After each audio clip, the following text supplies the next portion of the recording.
Habiendo establecido que la dispersión del canal en el tiempo depende del tamaño del ambiente de propagación, tratemos de formalizar un poquito esa observación cualitativa con algunas métricas cuantitativas. Entonces hablemos sobre las estadísticas de los tau sub n.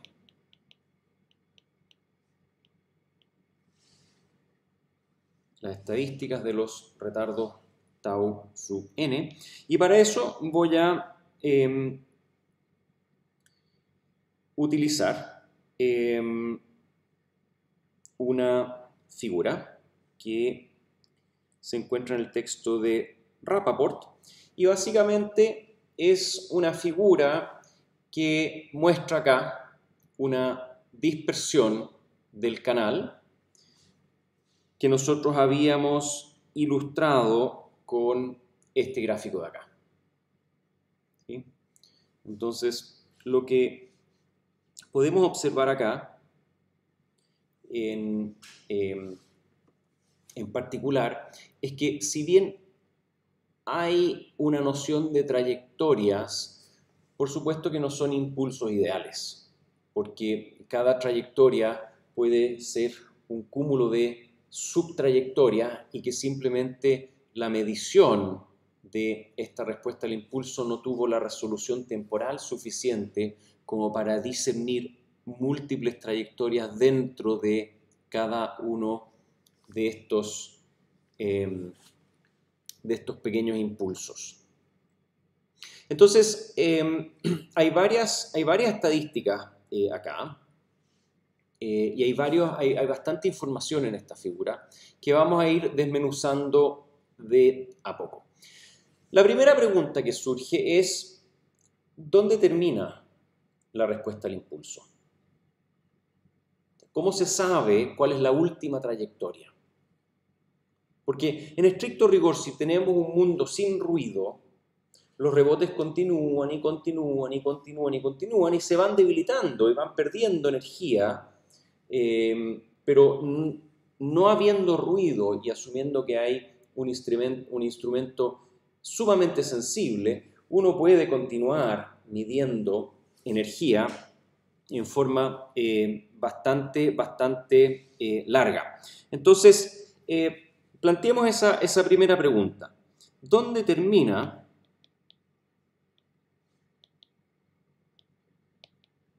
la respuesta al impulso del canal? Y si me permiten ser un poquito más cuidadoso, voy a reescribir esto ligeramente. Voy a decir no dónde termina, sino que en qué instante o en qué momento termina. ¿En qué momento? ¿En qué momento? Instante. Termina la respuesta al impulso del canal. Y aquí hay varias respuestas y tiene que ver con identificar cuál es la trayectoria relevante más tardía. ¿Cuál es la trayectoria relevante más tardía? En el entendido de que hay muchas trayectorias muy tardías, pero ¿cuál es la última de ellas que es relevante? Y aquí hay varios criterios, y aquí voy a enumerar algunos. Un criterio podría ser, por ejemplo, la última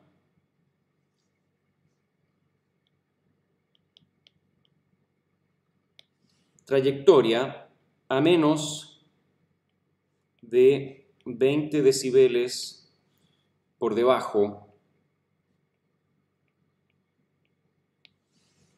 de la trayectoria con más energía.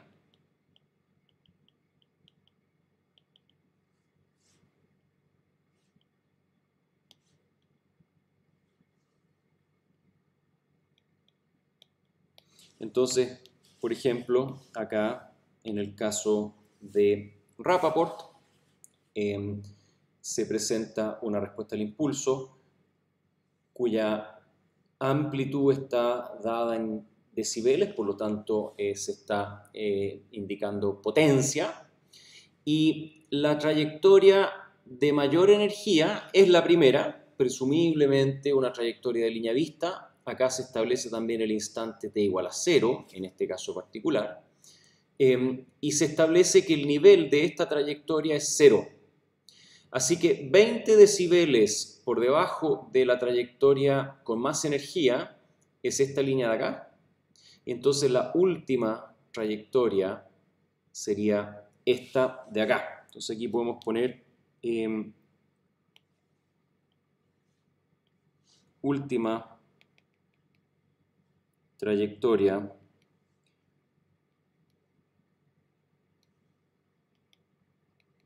según criterio A. Y con criterio A lo que me refiero realmente es a este criterio de acá. Entonces vamos a poner A. Un segundo criterio podría ser B, la última trayectoria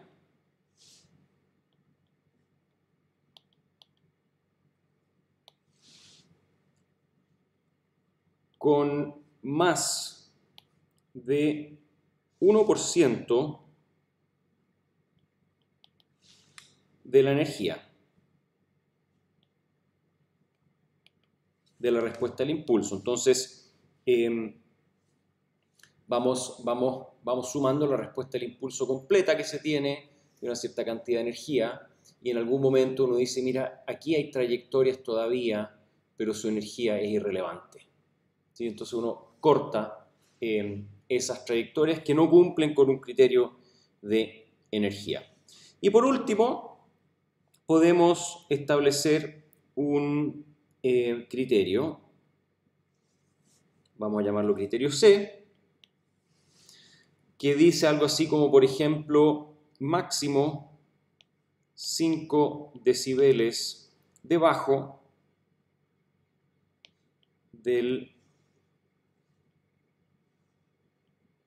piso de ruido para una transmisión determinada. Entonces, volvemos aquí a esta figura. Acá hay un piso de ruido y la energía de esta transmisión que produce este patrón de ecos es tal, digamos, de que este piso de ruido aparece más o menos 21, 22 decibeles por debajo de del nivel de la trayectoria de más energía.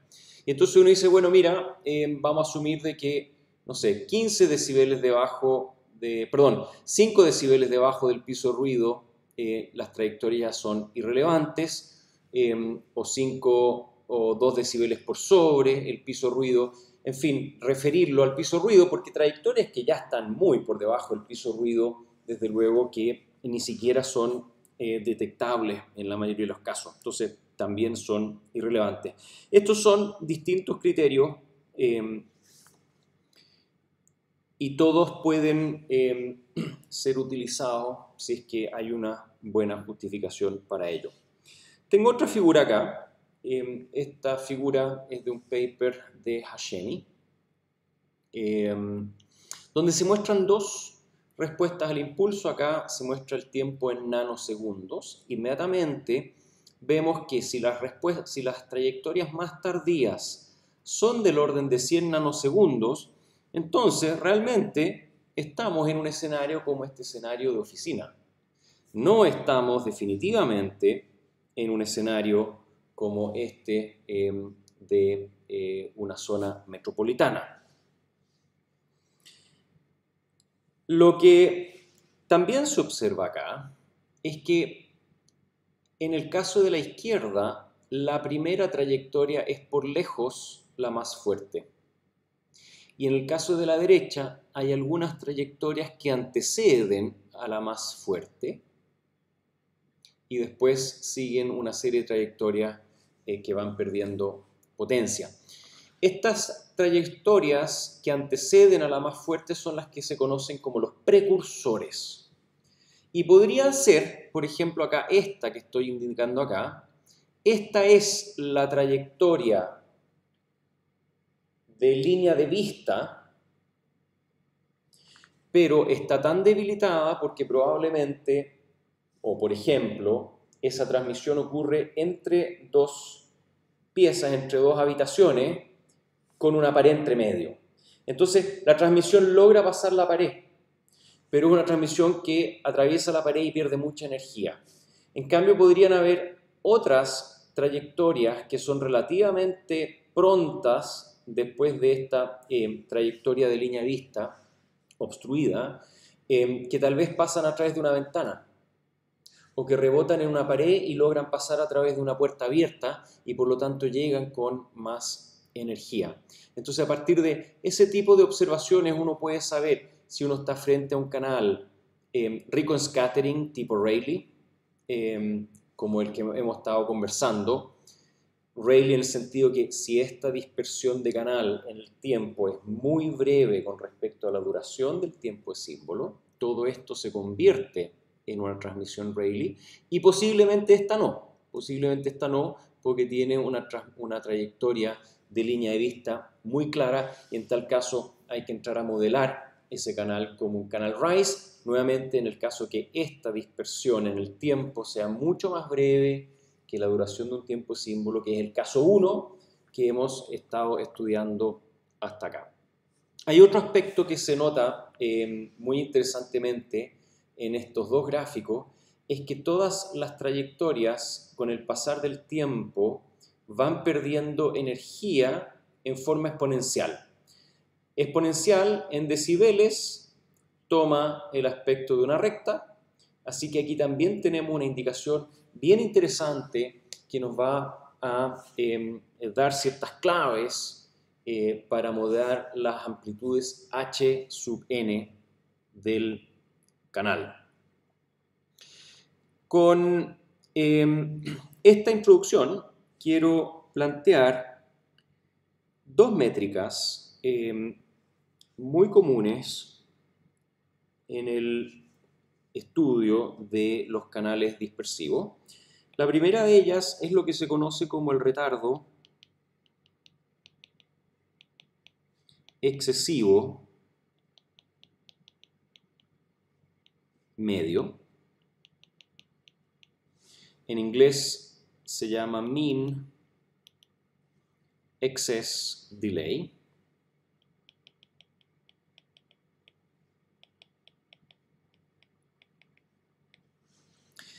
Y es lo que se ilustra acá con este valor de 45 nanosegundos, que es un valor que se calcula y que aparece acá 45 nanosegundos después del instante de la primera trayectoria. Entonces, ¿cómo se calcula ese valor tan preciso, mean excess delay, o que aparece tan preciso en esta figura? Lo llamamos tau barra, es un valor medio, y este tau barra es igual a la suma sobre todas las trayectorias, vale decir de n igual 1 hasta LC, de la amplitud al cuadrado de cada trayectoria, vale decir de su energía, ponderando a su retardo relativo con respecto a la primera trayectoria. Y todo eso dividido por un factor de normalización que es la suma sobre todas las trayectorias de la energía de ellas. Vale decir, la energía del canal completa, de la respuesta al impulso completa, normaliza a este tau barra. Y para calcular esta energía o para realizar esta suma de aquí arriba es justamente necesario aplicar primero alguno de estos tres criterios para saber hasta dónde hay que sumar, cuáles son todas las trayectorias que realmente van a ser tomadas en consideración.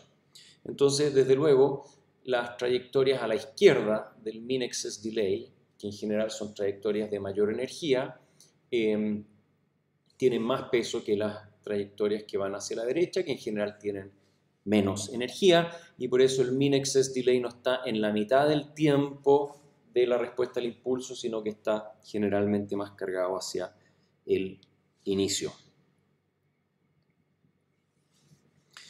El mean excess delay es el retardo ponderado promedio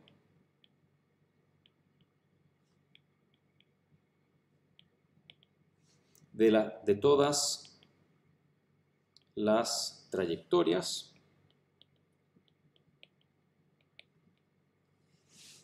con respecto a la primera.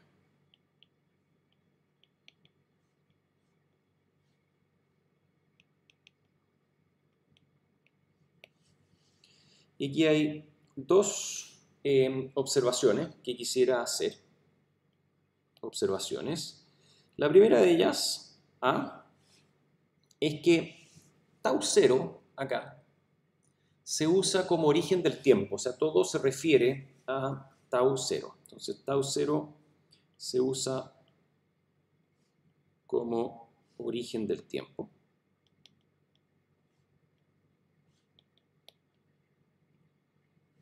Y esto significa que si el instante 0 acá no hubiera sido asignado a la primera trayectoria, sino que tal vez el instante 0 hubiera comenzado acá y que la primera trayectoria simplemente se demoró 50 nanosegundos en llegar, por ejemplo, que el instante 0 se refiera al instante de transmisión, entonces, sin embargo, el mean excess delay habría igualmente resultado a 45 segundos. ¿Por qué? Porque se mide con respecto a la primera trayectoria. Y la segunda observación, B, es que la suma es ponderada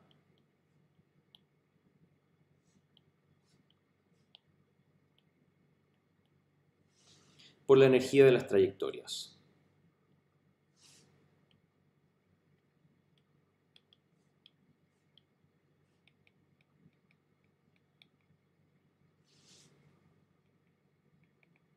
Y esto es algo que ya comenté, pero me parece importante dejarlo escrito para que quede explícito porque es un aspecto importante. La segunda métrica que se usa muy frecuentemente para medir, para describir las propiedades estadísticas de un canal dispersivo, es el retardo excesivo RMS. En inglés le llaman el RMS Delay Spread, o bien también el RMS Excess Delay.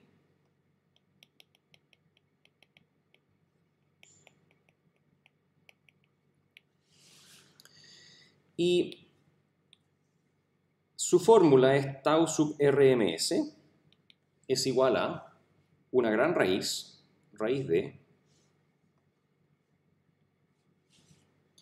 la suma de todas las trayectorias, sobre todas las trayectorias, de los h sub n al cuadrado, vale decir la energía de cada una de ellas, ponderando a la diferencia tau n menos tau 0 menos tau barra al cuadrado, dividido todo ello por la suma sobre todas las trayectorias de hn al cuadrado, también normalizado con respecto a la energía total del canal.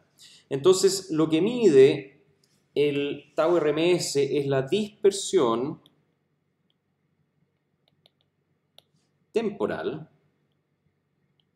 es una suerte de varianza, raíz de varianza, de las trayectorias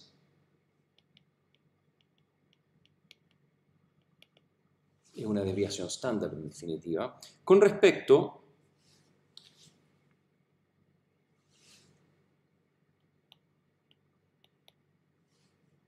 a tau barra. Es decir, el retardo de la trayectoria con respecto al origen del tiempo, cuán disperso está en torno a el retardo excesivo medio. Y todo eso ponderado por la energía del canal. Ahora, lo interesante a mencionar es que tau RMS es el indicador, es la métrica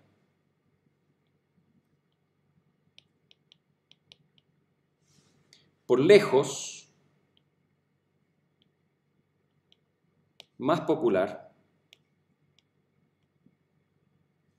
para describir la dispersión del canal inalámbrico, para describir la dispersión del canal inalámbrico.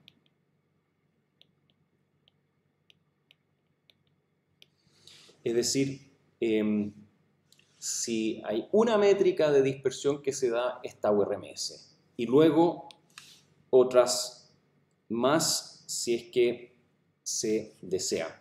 Y el tau RMS es lo que está mostrado acá, es con respecto a tau barra, cuán dispersos están todas estas trayectorias, ¿sí?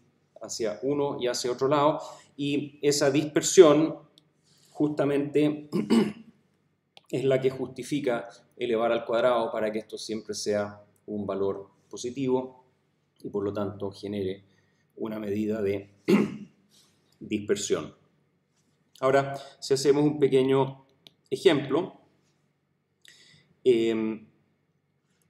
cuando tenemos un canal con un tau RMS que está en el orden de 33 nanosegundos, entonces, recordando que la velocidad de la luz es 30 centímetros por nanosegundo, resulta que estamos hablando de un ambiente que tiene en el orden de 10 metros.